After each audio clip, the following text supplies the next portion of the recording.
Tem gente que já não consegue sentir isso já, ó. Mas eu já pensei algo aqui, você vai ver. Fica tranquilo. 2 Timóteo. Eu vou tentar me segurar. 2 Timóteo. Pode continuar comigo, filhos.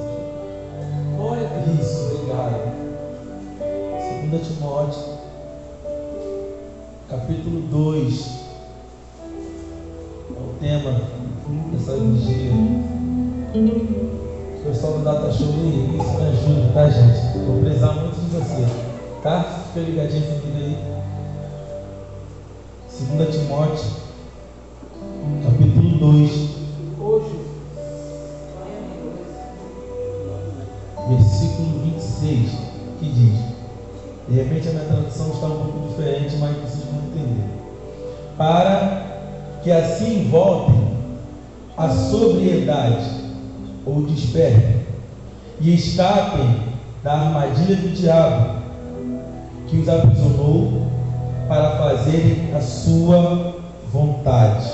Vamos ler lá? Eu creio que a tradução está melhor. Despertar, vírgula, desprendendo-se dos laços do diabo. De quem? Vamos lá, pega comigo. De quem? Em cuja vontade estão presos. Desde quando esse texto foi enviado para mim, né? Deus ele foi palestrando algumas coisas no meu coração. Eu falei: Senhor, eu nunca ministrei essa passagem, até porque, gente, eu não sou pregador, tá? Tem gente que insiste em me chamar, mas eu sou servo. E desde quando Deus ele começou a ministrar algumas coisas no meu coração sobre o despertamento, né? Que é o tema, ore, igreja desperta, não é isso? Deus ele começou a falar comigo algumas coisas, mas esse texto aqui é muito claro, gente. Timóteo, todos nós conhecemos, se tornou um dos principais auxiliares de Paulo e nas diversas igrejas fundadas por apóstolo Paulo. Ou seja, podemos dizer que Timóteo ele era um amigo, alguém que era próximo de apóstolo Paulo, alguém que apóstolo Paulo enxergou que existia um potencial dentro dele e que se ele depositasse um pouquinho do seu conhecimento em Timóteo, aquilo que Deus tinha separado o apóstolo Paulo para fazer, quando ele fosse morto, algo iria continuar após a sua morte. Amém. Apóstolo Paulo enxerga que Timóteo é alguém que não entra na igreja para brigar por cadeia, não é alguém que vem na igreja para brigar por posição, não. Timóteo é alguém que vai dar continuidade aquilo que já está sendo estabelecido há muito tempo. Isso aqui é lindo. Essa carta foi escrita a Timóteo e à igreja de Éfeso. Todos nós conhecemos essa passagem. E algumas pessoas que gostam de estudar, eu gosto muito de buscar significados daquilo que nós estamos falando. E no caso é sobre despertamento. E eu, estudando, eu pesquisei isso. Qual a origem da palavra despertar? Ela vem de despertar, que vem de esperto, o que tudo percebe, atento, vigilante. Do latim espertos, acordado, atento ou esperto. Essa palavra aqui, ó, vigilante, isso aqui mexe comigo, porque não tem como alguém que acha que é desperto, que está acordado, está em uma posição de vigilância, sendo que em algum momento da sua vida Satanás começa a entrar em algumas brechas. Foi dito aqui que nós mesmos abrimos para que ele entrasse. Se eu creio que você é uma pessoa vigilante, você não vai deixar uma brecha aberta. Quem é que mora em região, não vou desmerecer ninguém não, tá? Quem é que mora em região que alaga a casa, a rua que alaga quando chove? Alguém mora em algum lugar desse? Ou conhece alguém? Todo mundo que mora em algum lugar que alaga, quando a chuva está caindo, o que faz? Então, vamos fechar a porta, vamos tentar colocar alguma plataforma aqui para pelo menos tampar alguma porcentagem da água, né? Não conseguimos tampar tudo. Mas é uma pessoa que já está vigilante, que prevê aquilo que está vindo e sabe o que pode acontecer na superfície que ele está. E de repente, você chegou aqui hoje com algumas brechas abertas. E Deus está te despertando nessa noite. E aí, qual tem sido a brecha que você tem deixado aberta? Qual tem sido a legalidade que Satanás tem achado para entrar dentro da tua casa e começar a fazer algumas arruaças lá dentro? Existe algo que Deus está falando aqui nesse texto. Quando despertamos, não podemos ter medo do que há em nossa frente. Agora que você vai entrar em ação, 2 Timóteo capítulo 1, versículo 6. Põe para mim, por favor. 2 Timóteo capítulo 1, versículo 6. Olha lá o que está escrito. Por este motivo te lembro que despertes o dom de Deus que existe em ti pela imposição das minhas mãos. Versículo 7, por favor. Olha só que lindo. Porque Deus não nos deu o espírito de temor, mas de fortaleza, de amor e de moderação. Olha o que está escrito aqui na minha versão. 1 Timóteo capítulo 1, versículo 6. Vamos lá, aqui ó. Por essa razão torno a lembrar-lhe que mantenha viva o dom de Deus que está em você mediante a imposição de minhas mãos. O versículo 7. Pois Deus não nos deu o espírito de covardia, mas de poder, de amor e de equilíbrio. O que eu quero destacar aqui é essa palavra covardia. Isso aqui coliga com o que eu acabei de falar. Que quando nós despertamos, nós não podemos ter medo daquilo que há em nossa frente. Isso aqui é lindo, querido. Porque a geração que nós vivemos, e que eu me incluo, pode parecer que eu sou novo, mas eu tenho 23 anos, já estou um pouco no casquinho. A geração que eu me incluo é a geração, Mateus, que na primeira adversidade que se levanta, quando alguém levanta suas mãos e aceita Jesus, você começa a sua trajetória.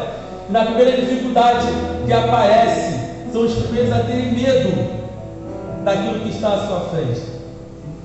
Sendo que essa palavra aqui Deus está dizendo, ó, pois não nos deu o espírito de covardia. Deus não te deu o espírito de covardia. Deus te chamou como valente. Cadê os valentes nessa noite?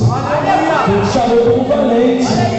Esse espírito que está pairando lá na tua casa, ele está pairando pela tua covardia. Eu sei que é um pouquinho duro isso aqui, mas é o que o texto está dizendo. Se nós não baixarmos a nossa espada, a nossa guarda, com todo respeito, minha senhora, não missionária, pastora?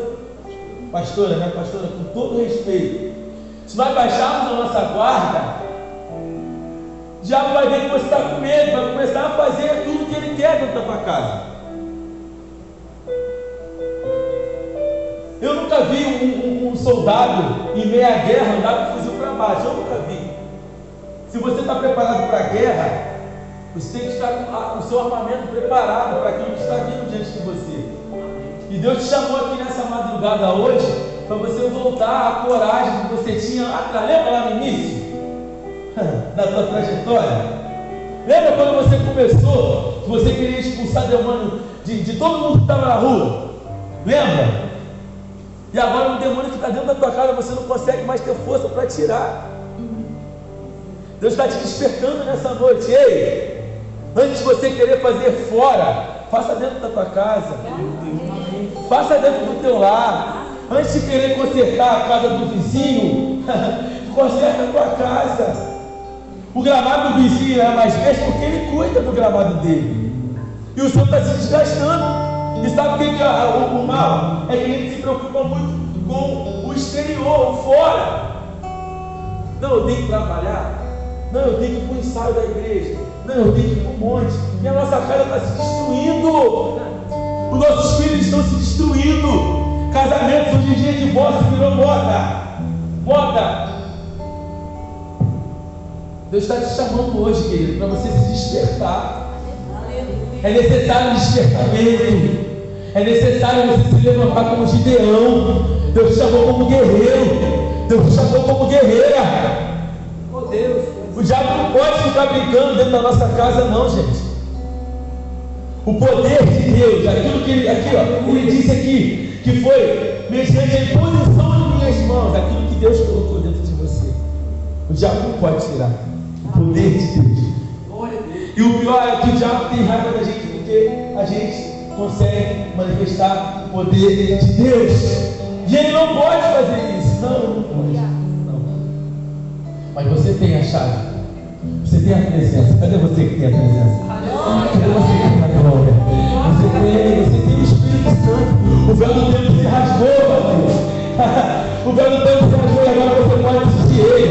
Agora você pode levantar suas mãos a qualquer momento, seja na rua, seja no trabalho, seja no trem, seja no ônibus, seja onde for, você tem o Espírito de Deus. Glória a Deus. Vamos dar para você, irmão. Aleluia. Diga para o seu irmão que está do seu lado. Eu sei que você é chato, mas é sua pai. Diga assim, ó. O despertamento. Não, diga para o glória do profeta, gente. Você está aí? Você está aí, amém? Vamos lá? O despertamento está conectado a uma vida de resistência e perseverança. 2 Timóteo, filha, por favor. Capítulo 2, versículo 3, por gentileza. Eu vou ler lá e vou ler aqui porque a minha tradução está um pouquinho mais atualizada. 2 Timóteo 2, versículo 3 ao 5. Mateus, vou contar uma morada, tá? Por favor. Se deixar que vai embora. Vamos lá. Sofre, pois, comigo. Com quem? Vamos lá, gente. Sofre, pois, comigo as aflições, como bom soldado de Jesus Cristo. Versículo 4. Ninguém que milita se embaraçar com o negócio desta vida, a fim de agradar aquele que o alistou para a guerra. 5. E se alguém também milita, não é coroado se não militar legitimamente. Agora eu vou ler aqui na minha tradução para você entender melhor. 2 Timóteo, você que está anotando, não sei. 2 Timóteo, capítulo 2, versículo 3. Olha o que está escrito na minha versão. Isso aqui é muito lindo, gente. Suporte comigo os meus sofrimentos, como bom soldado de Cristo Jesus. Nenhum soldado se deixa envolver pelos negócios da vida civil, para que deseja agradar aquele que o alistou. Versículo 5. E semelhantemente, nenhum atleta é coroado como vencedor, se não competir de acordo com as regras. Gente, isso aqui é lindo, porque isso aqui fala de perseverança e de resistência, de alguém que se baseia e consegue entender que existe uma regra acima dele, e essa regra ela precisa ser obedecida pela resistência e pela perseverança. E uma das coisas mais difíceis hoje, ainda mais para quem é líder aqui, lá na minha igreja eu sou líder do ministério de louvor, então a gente lidera um negócio sério. Se tem uma coisa que hoje nas igrejas é muito difícil, é alguém conseguir ser submisso a uma liderança. E para você ser uma pessoa que busca o despertamento, uma das coisas que você precisa ser é obediente à voz da sua liderança. Acabou, glória. Acabou, glória. Acabou, glória. Por que isso aqui, gente? A obediência, gente, ela te leva em caminhos que a insubmissão jamais te levará. O meu pai, ele sempre me criou. A minha família não foi rica nem pobre, mas eu cresci com aquilo que tinha, né? Um dia eu pude comer um alcatra, no outro dia era arroz couve. Quero ver essa expressão. Olha lá, ó. Arroz couve, arroz com ovo, para quem não sabe. E eu cresci com isso. Ó, hoje tem o Danone, amanhã não tem. E isso hoje, gente, eu estou prestes a casar, tá? Sexta-feira que vem é um casamento. Ela não conseguiu vir hoje comigo. Ela conseguiu falar com o pastor? Infelizmente eu não consegui trazer ela hoje, mas o que eu aprendi na minha infância dentro de casa, eu vou trazer para a minha família, para os meus filhos futuramente. Por quê? Que uma pessoa que entende o que é ser obediente, ela consegue ser submissa a Deus quando Deus responde, quando Deus não responde. Ela consegue ser perseverante quando a irmã do roupão e do coque, não tenho nada contra, vem até a sua direção e diz assim, ó, eis que te digo, enquanto ninguém vem até você. Daquele grupo que senta assim, hoje eu preciso ouvir uma palavra. E não vem ninguém para te dar uma palavra. Não vem ninguém para te orar como aquele irmão ali veio me orar. Que oração? Foi o senhor que veio me orar, não foi? Foi algum irmão, ele é parecido com o senhor. Alguém veio me orar, se não foi o senhor, foi alguém. Ele veio me orar aqui, ó. Que oração! Parecia que ele estava dentro da minha casa. Mas tem dia que você vai entrar aqui querendo alguém para revelar o oculto, o escondido, daquilo que ninguém viu, e Deus não vai levantar. Mas e aí, o que você vai fazer? Você vai abandonar o mar? Você vai abandonar o quartel daquilo que encheu ali, ó? Se alguém está lá, é coroado. E se alguém também milita, não é coroado, senão militar legitimamente. Ou seja, a recompensa só vem para aqueles que levam a obra de Deus a sério. Aqueles que entendem o princípio da obediência. E a perseverança que eu digo, isso aqui me vai lembrar lá de Mateus capítulo 24. No versículo 13 diz assim, ó, mas aqueles que perseverarem até o fim, não é aquele que começou e parou, não. Vira para alguém que está do seu lado de novo, sem deixar, vira aí, filho de profeta. Fala assim, Deus não está preocupado. Não, diga mais coisa, Deus não está preocupado com a forma que você vai iniciar, mas Ele está preocupado com a forma que você vai terminar. Eu decidi terminar com Jesus, com você. Eu decidi terminar com Ele. Eu vou começar com Ele, eu vou passar pelo processo com Ele, eu vou terminar com Ele, chegar lá no céu e existe um galardão para mim, para você e para sua casa. Aleluia! Isso aqui é lindo, Mateus. Aleluia! Porque nós que somos jovens, a gente começa muito bem, gente. A gente começa muito bem. Marca a reunião dos jovens, 6 horas, 5 horas da tarde você está aqui.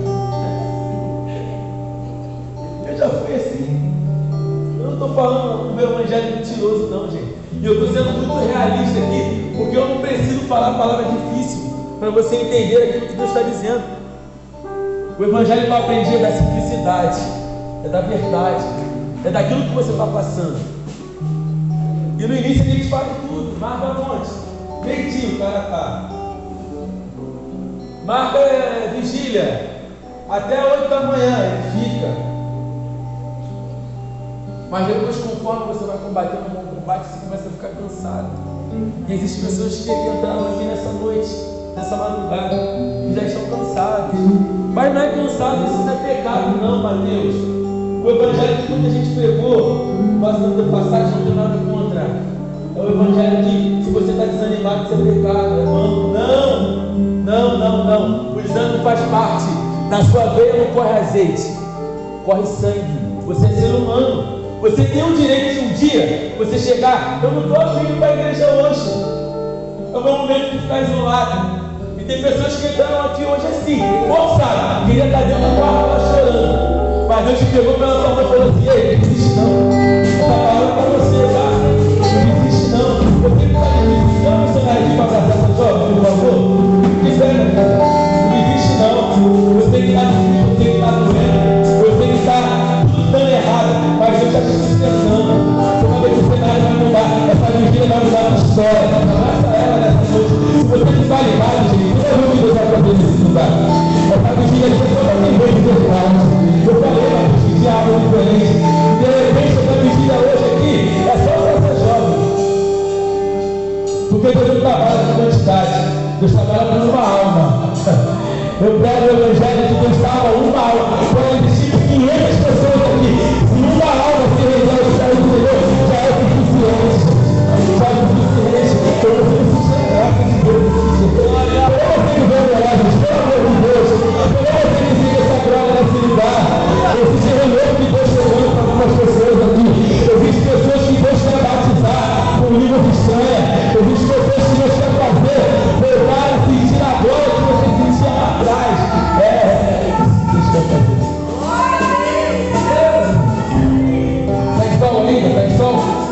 sinto saudade, eu sinto saudade, gente, de quando, a senhora vai lembrar disso, com todo respeito, de quando a gente chegava nos cultos, hora nona, consagração, eu sei que eu sou jovem, faz só maior, a gente só cantava isso aqui, ó.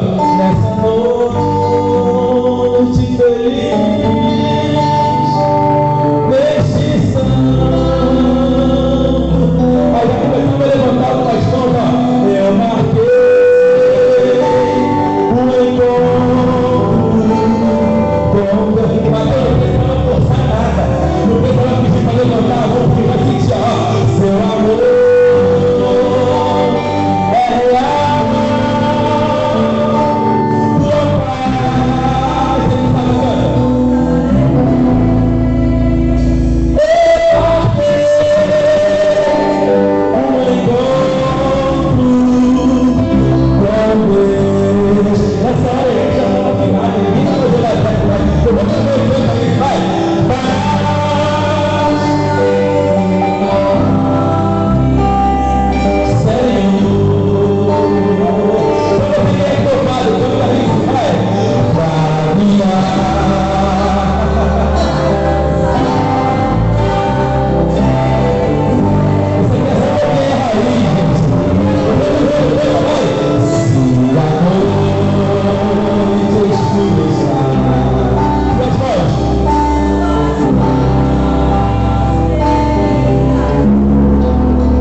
A gente suava a camisa.